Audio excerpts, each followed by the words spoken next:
Hi, I'm Peter Harmon, the Food Guru.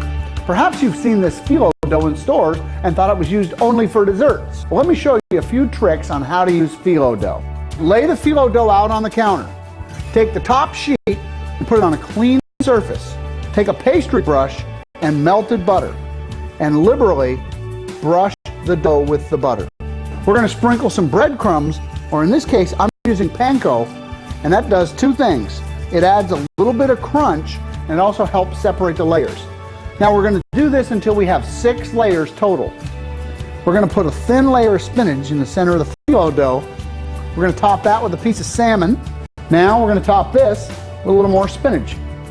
Now what we want to do is we want to fold this into a little package. So grab the ends and fold them over. Now every time we fold, we want to butter. We're going to transfer this little package into a baking tin. We're going to bake it at 400 degrees for about 20 minutes or until it turns nice and golden brown and gorgeous. This is just a little bit of lobster cream sauce. We're going to sprinkle it with a little bit of chopped parsley. This dish is awesome. It's salmon in a spinach phyllo crust. It's got a little lobster sauce. If you'd like a copy of this recipe, just visit the website. I'm Peter Harmon, the Food Guru.